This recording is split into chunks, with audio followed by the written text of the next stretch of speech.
Hi friends, எல்லாருக்கும் நவராத்திரி நல்வாழ்த்துக்கள். And நாம் இன்னைக்கு நவராத்திரிக்கு ஒரு பிரசாதம் தான் பார்க்க போகிறோம். சின்ன சின்ன அம்மணி கொழுக்கட்டைங்க, லைக் சுண்டல் மாதிரி நம்ம செஞ்சு. நான் நிறைய சுண்டல் வெரைட்டி செஞ்சுருக்கேன்.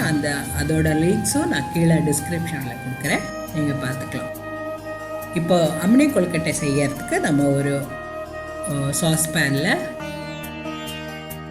2 கப் தண்ணி, ஏன்னா நான் 2 கப் மாவு எடுத்துருக்கிறதுனால 2 கப் தண்ணி எடுத்து அதில் கொஞ்சம் உப்பு, 2 டேபிள் ஸ்பூன் தேங்காயும் போட்டிருக்கேன்.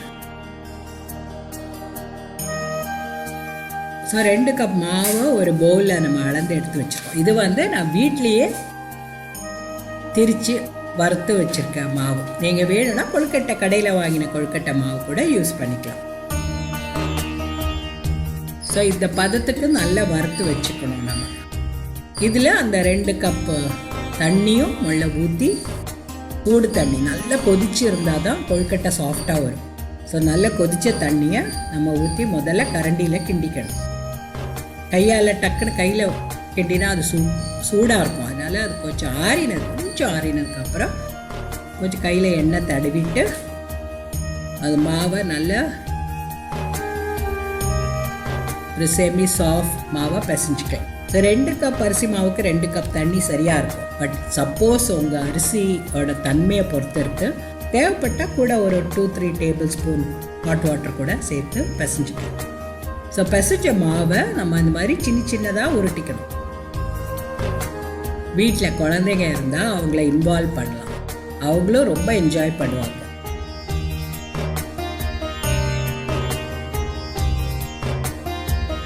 ஸோ இந்த ஒவ்வொன்றும் கொஞ்சம் ஒரு சைஸில் தான் இருக்கும், ஒரே மாதிரி இருக்காது.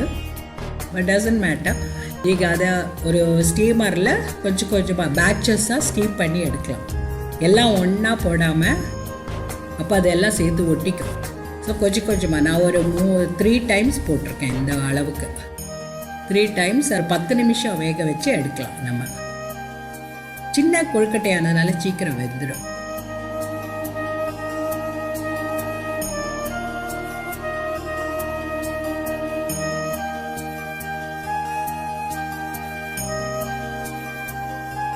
ஸோ இது பார்க்கறதுக்கே எவ்வளோ க்யூட்டாக இருக்குது.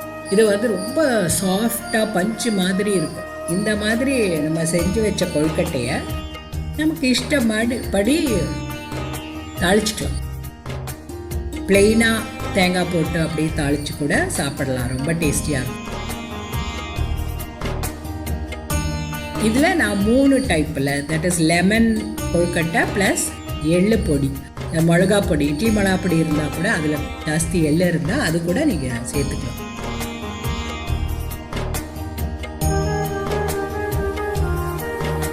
ஸோ இப்போ நம்ம தாளிக்கிறதுக்கு எல்லா கடுகு, உளுத்தம் பருப்பு, கருவேப்பிலை, மிளகா வத்தலெல்லாம் போட்டு தாளிச்சிட்டு செஞ்சு வச்ச கொழுக்கட்டையில் கொஞ்சம் போட்டு, உப்பு அதில் ஆல்ரெடி இருக்குது, பட் வேணும்னா நீங்கள் கொஞ்சம் போட்டு அதே கிளறி எடுத்து வச்சுக்கலாம். இப்போ நெக்ஸ்ட்டு லெமன் கொழுக்கட்டை செய்யறதுக்கும் அதே மாதிரி தாளிச்சிட்டு கொஞ்சம் பெருங்காயமும், மஞ்சத்தூள் அண்ட் நல்ல ஒரு 2 டீஸ்பூன் எலுமிச்சை ஜூஸ் அதுவும் சேர்த்துட்டு கிளறி எடுத்து வச்சிடலாம். எல்லா தாளிப்பும் ஒரே மாதிரி தான், ஒரு ஸ்லைட் வேரியேஷன், அவ்வளோதான். ஸோ இப்போ எள்ளு பொடிக்கும் அதே மாதிரி தாளிச்சிட்டு நம்ம அந்த அம்மணி கொழுக்கட்டையை சேர்த்து கொஞ்சம் தேங்காயும், அந்த இட்லி மிளகா அப்படி இருந்தால் நீங்கள் அதை சேர்த்துக்கலாம். இல்லைன்னா கொஞ்சம் எள்ளு, ஒரு மிளகா வத்தல், கொஞ்சம் உளுத்தம் பருப்பு வறுத்து பொடிச்சிக்கலாம், அதுவும் சேர்த்துக்கலாம். கொஞ்சம் டிஃப்ரெண்ட்டாக, கொஞ்சம் ஸ்பைஸியாக வேணுங்கிறவங்களுக்கு இது நல்லாயிருக்கும். ஸோ இப்படி 3 டைப் ஆஃப் கொழுக்கட்டையும் நம்ம செஞ்சு டிஃப்ரெண்ட்டாக பரிமாறலாம். ஸோ உங்கள் எல்லாருக்கும் இந்த ரெசிபி பிடிச்சிருக்கோன்னு நினைக்கிறேன். டெஃபினட்டாக நீங்கள் செஞ்சு பார்த்துட்டு உங்கள் கமெண்ட்ஸ் அண்ட் ஃபீட்பேக் எனக்கு எழுதுங்க. கம்லோஸ் கிச்சனுக்கு சப்ஸ்கிரைப் பண்ணுங்கள். தேங்க்யூ. என்ஜாய்.